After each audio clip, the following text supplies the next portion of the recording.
Inicialmente, o meu abraço aos amigos e amigas da Aldeia Satélite. Essa trincheira de resistência cultural e artística situada bem no coração da Zona Leste aqui de São Paulo, no bairro de São Miguel Paulista, bairro, aliás, onde nasci, onde vivi por muitos anos. Depois eu me mudei para o bairro ao lado, Itaim Paulista. Eu sou João Caetano. Bom, escrevo e cometo poemas há muitos anos, desde a juventude. Tive a honra de participar com Edivaldo Santana, Éder Lima, Severino do Ramo, Cláudio Gomes, Akira Yamazaki, Sacha Arcanjo, Rose Beltrão, Sueli Kimura, Zulu de Arrebatar, Zé Vicente e tantos outros, no Movimento Popular de Arte de São Miguel Paulista, movimento que surgiu em 1978. Desde lá escrevi muito nesses anos todos e as coisas mais diversas que se pode imaginar. No entanto, só em 2017 publiquei o meu primeiro livro, romance, O Rio de Todas as Nossas Dores. Outro romance meu, Náufrago Noturno, ficou entre os classificados do Prêmio Sesc de Literatura de 2011, mas acabei resolvendo não publicá-lo. E com essa experiência de publicar meu próprio romance em 2017, acabou ensejando a criação da Lavra Editora, em 8 de outubro de 2019. Nossa editora já está com 10 publicações, entre as quais o poeta e um dos criadores da Aldeia Satélite, o Ivan Neres. E também estamos com uma novela pronta para a publicação do Claudemir Darken dos Santos, que é outro fundador aí da Aldeia Satélite. E estamos aqui também de braços abertos, quem sabe para publicar também as talentosas meninas aí da aldeia, né? Bom, eu escolhi como escritor um escritor cuja obra assim foi determinante para a minha vida.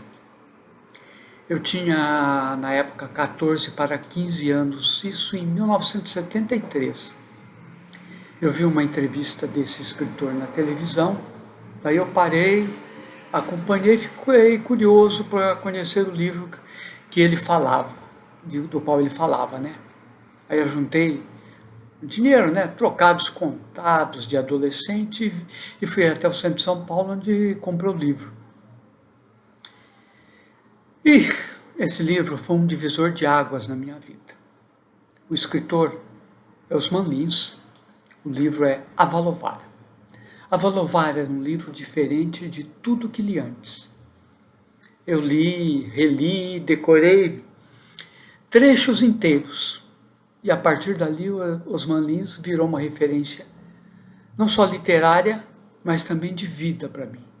Tanto é que depois, quando a gente criei a Lavra Editora, né, na escolha dos componentes do nosso conselho editorial, 2 desses componentes são pessoas que estudaram a fundo a obra de Osman Lins, né? Bom, eu separei curtíssimos trechos do pensamento de Osman Lins, digamos assim, um pequeno aperitivo, e recomendo a todos e todas para conhecerem a obra dele. É um escritor que ainda permanece muito, muito atual.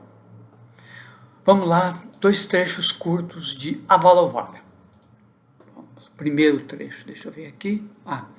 Bom, dentro de mim ou dentro da noite, procuro ouvir as respostas.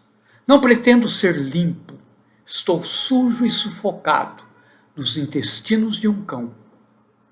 Angustia-me, claro, reconhecer que a sombra da opressão infiltra-se nas minhas armações e envenena-as. Por outro lado, isto me causa uma espécie de alegria negra. Que se salve das tripas que pode ser salvo, mas com seu cheiro de podridão. Um outro trecho. Ao tempo em que aspiramos a ser um aferidor equânime das coisas. Queremos, justos, evitar os erros da paixão. Desejaríamos para julgar os fatos todas as informações, Chega-se a quê com isto? Como não vi mais cedo que realmente eu não era um juiz? Não quero mais julgar e pouco me importa ter todos os dados na mão. Sou um ninguém, um renegado e basta. Não compreendo e recuso-me a entender os que são meus inimigos. Para mim, eles nunca têm razão. Eu não os justifico. Mais um pequeno trecho do Osman, agora de outro romance dele que eu também gosto muito, Rainha dos Cárceres da Grécia. Ninguém supunha que a memória hoje perdida é esta, pessoal, com que fixamos nossa vida. Couro esticado entre varas. Posso viver e vivo enquanto morrem em mim os traços e, ainda mais efêmeros, as frases dos meus mortos e o peso na pele das mãos deles. Mas se não reconheço a minha espécie, se ignoro para quê, se esqueci o motivo, se perco o segredo, sei que não se vive por simples decisão e que a morte ronda. Sei que nada posso contra. Talvez um homem pense, como os que acabam de perder o braço, acreditar, mover a mão cortada. Além de romances, Osman Lins escreveu alguns ensaios muito importantes sobre a cultura brasileira, né? Então, eu separei pequenos trechos de ensaios dele. Esse é dos problemas, de um livro chamado Problemas Inculturais Brasileiros. O artigo é A Perigosa Ligação entre Cultura e Prepotência.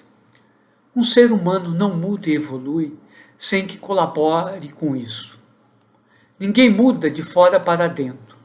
É necessário que alguém tome consciência do seu estado, convença-se da necessidade de mudança e, pode ser que com a ajuda dos outros, empreenda-a. Nessas condições, uma mudança tem sentido. Se um homem, porém, é forçado a agir diferentemente, se uma força exterior o dobra, que houve na verdade? Desaparecendo a pressão, o indivíduo traz consigo os mesmos vícios. Com os povos também não é diferente. Necessário que os povos adquiram uma consciência nova, que tomem consciência do que lhes é nocivo e, de dentro para fora, empreendam suas mudanças.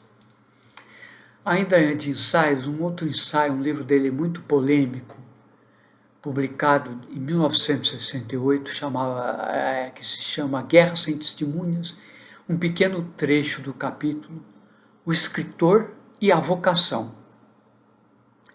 Achava belo, a essa época, ouvir um poeta dizer que escrevia pela mesma razão por que uma árvore dá frutos. Só bem mais tarde viera descobrir ser um embuste aquela afetação.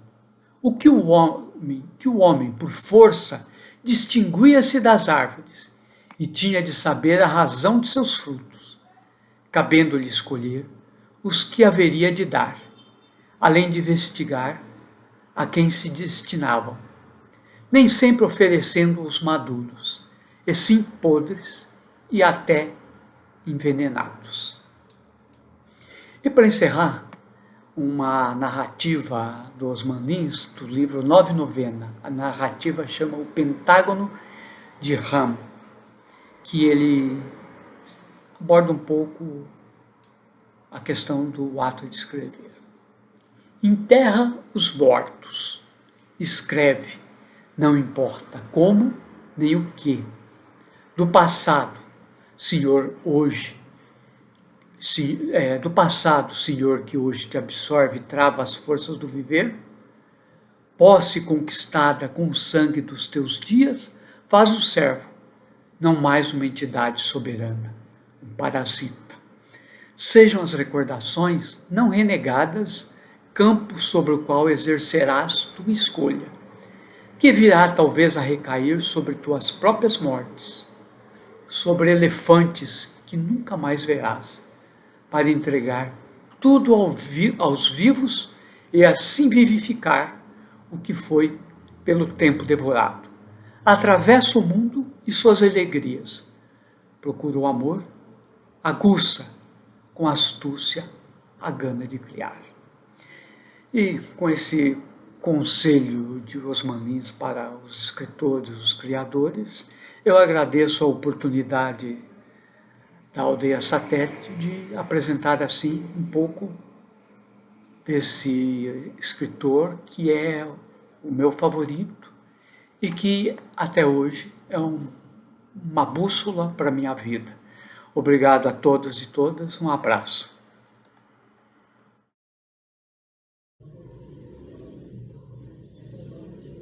Cavaleiro insone, velho enquanto ela dorme, para que ela se esqueça que ao redor há uma chuva de lâminas afiadas.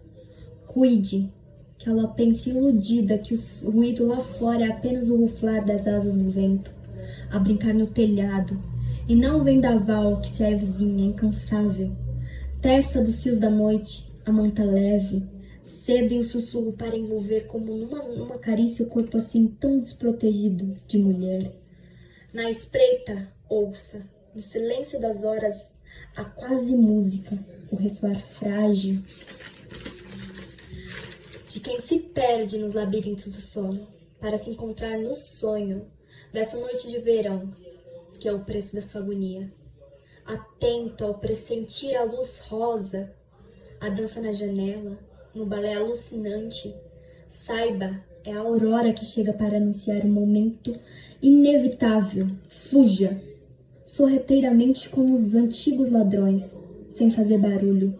Deixa a mulher presurosa na aurora pensar que foi um anjo bom, habitante do céu de nossa imaginação, que a protegeu do veneno da noite, para ela reencontrar por direito a luminosidade das manhãs. E não esse selvagem cão de guarda. E principalmente não permitir nunca, jamais, que essas duas, uma só criatura, mulher e aurora, veja sua face retalhar, seus olhos de sangue, cavaleiro insone, a cumprir a sina da eterna vigília. Esse seu mais guardado segredo.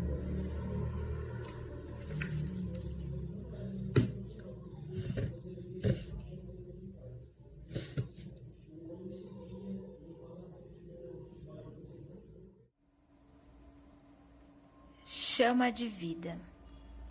A voragem dos dias tudo anula, a roda da engrenagem aniquila, forças invisíveis fere e estrangula, perigosa serpente que sibila. Então nossa coragem capitula. O brilho enfim se extingue da pupila, a derrota no peito se acumula, diante da dor da vida a gente oscila. A esperança é só palavra nula, pássaro fugitivo que se exila, mas o vôo do vento nos assula, a dureza do tempo nos burila, nosso sangue rebelde não coagula, e uma chama fugaz ainda cintila, um velho e tradicional soneto à minha moda. Carnaval da Expiação.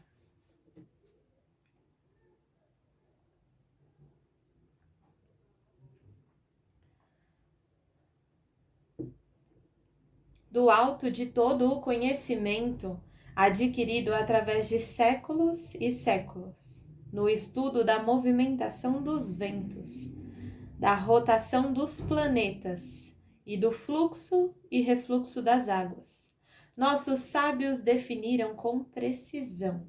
A culpa dos súbitos abalos subterrâneos é das crianças. Eles transmitiram o diagnóstico em detalhado relatório. A ordem, portanto, foi expedida: matem os culpados que escondem o veneno sob a face da inocência. Só assim poderemos de vez estancar a febre desses bárbaros e mantê-los submissos ao destino, traçado desde os primórdios, ainda na aurora da humanidade, pelas mãos que regem a esfera celeste.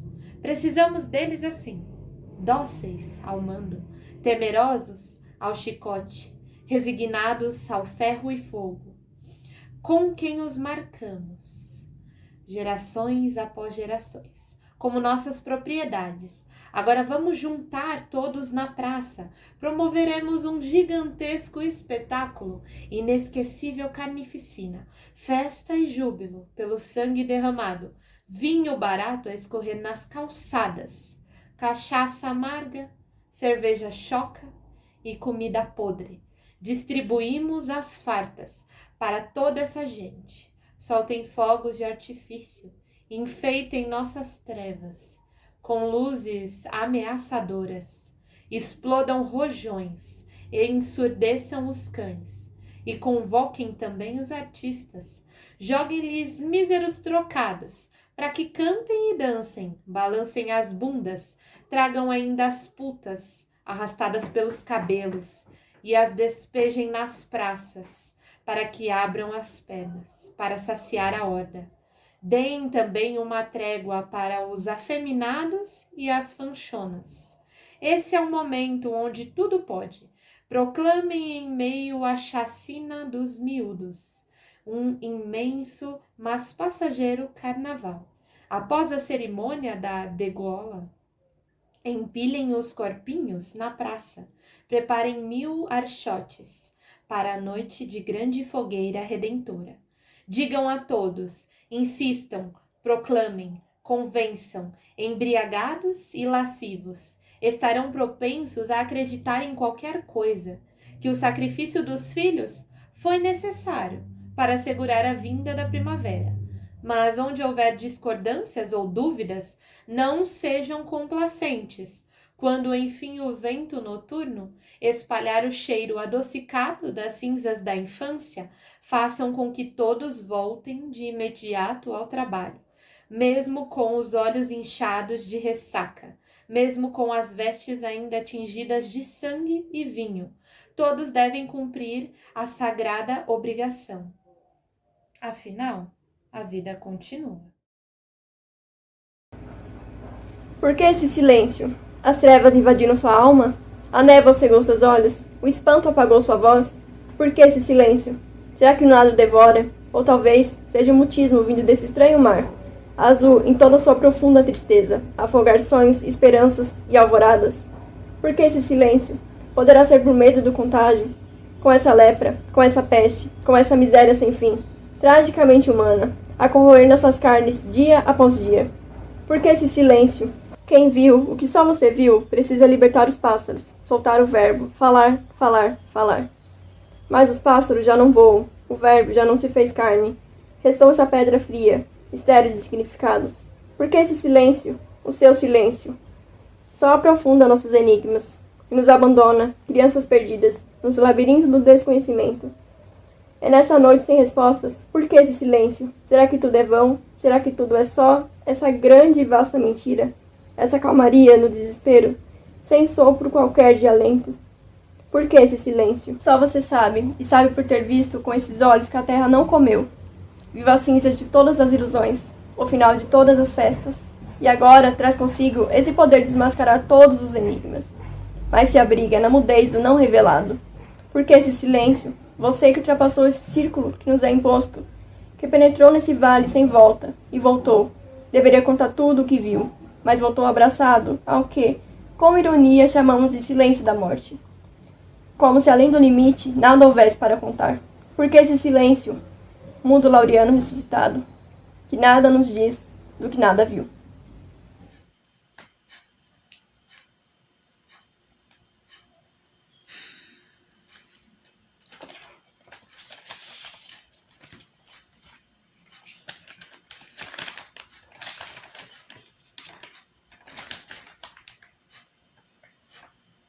Do despropósito em torno de uma paixão. Passo a passo. Primeiro perdi o sono. Roí as unhas. Ruminei em silêncio. Fugi do convívio familiar. Encantei e assustei as meninas. Aquelas que traziam essa luz procurada no olhar. Procurei entender a linguagem das estrelas. Abaixei a crista. Fui buscar o sentido das chagas abertas, nas tais esquinas do pecado. E para completar a via crucis, Terminei por enfiar a cara num copo sujo de cachaça e, ao olhar sem ver a rua morta, profecia lúgubre do futuro que me aguardava pelo caminho.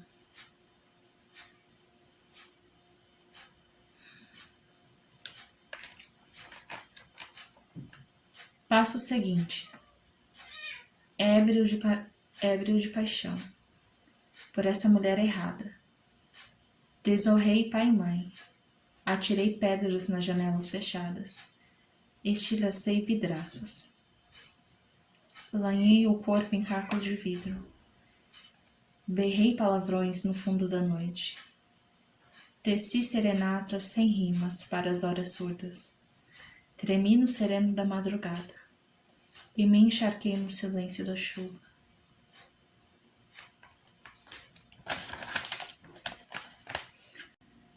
Próximo passo. Quis entender a língua do fogo, o sentido da chama. Tentei incendiar o mundo. Queimei as últimas esperanças familiares em mim. Ao tornar o presente, essa incontrolável labareda que me devora. Passo à frente. Pichei essa paixão nos muros. Rabisquei delírios nas ruas da terra. Tatuei o nome e a navalha na pele, como prova de um amor promíscuo e incontrolável. Rodei em círculos, mas não me dei por vencido. Mais um passo rumo à queda. Declarei guerra sem fim solitária, contra o mundo vasto mundo. Teve consequências. Paguei alto preço. O debandar dos amigos, a revoada dos pássaros, a branca incompreensão na face rubra das mulheres, a terra abandonada. Passo a passo, outro passo. Foi assim sempre. O viver em corda bamba, o brincar no fio da navalha, essa morte a crédito, o ser motivo de pena, riso e desprezo, mas também, sobretudo, assolhei o medo quieto e dissimulado nas gentes ao redor. A passar em passo lento, digo e afirmo, foi turno despropósito, de uma paixão sem limites, no constante renegar e reencontrar, ato insano de caber sem juízo, cegueira que me fez ver, liberdade que me aprisiona, esse morrer em vida que anima a vida, essa falta de sentido, que é meu sentido, estrela zombeteira e embriagada, ao iluminar insídios uma vida inteira.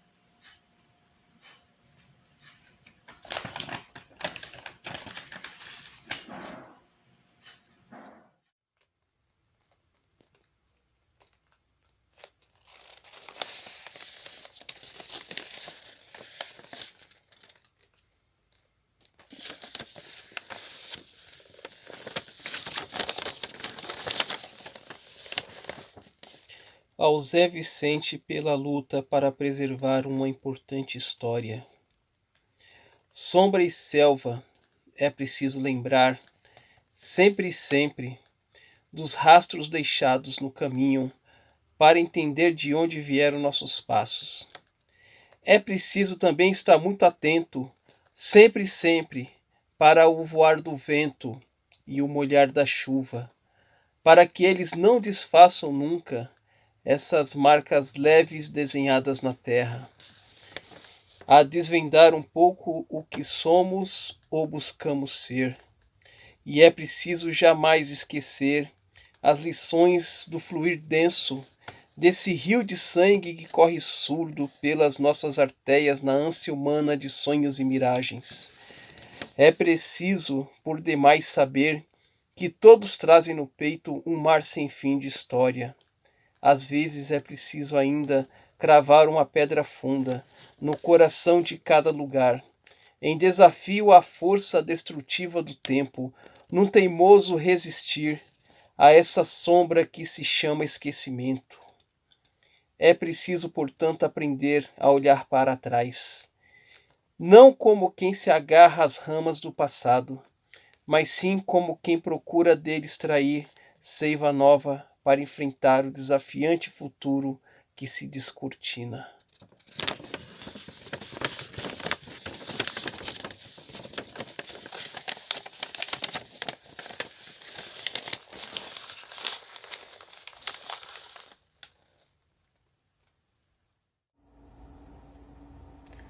O sentido enganoso das coisas.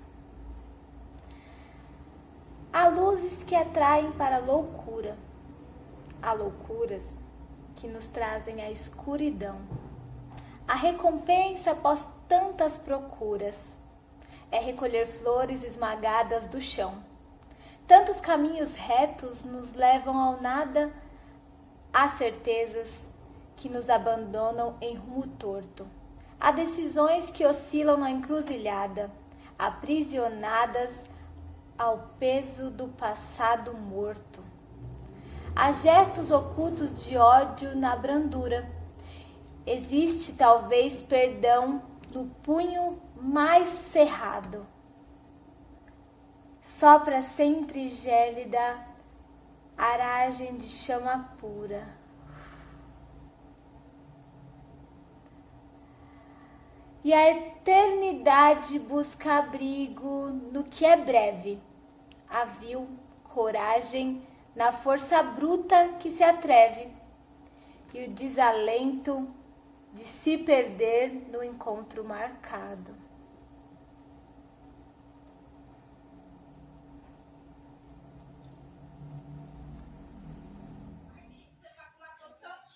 Rio meu, rio triste, amargo, leve tudo, leve minha infância, minha memória, minha incapacidade de esquecer, todos os vestígios da minha existência, para longe, para bem longe.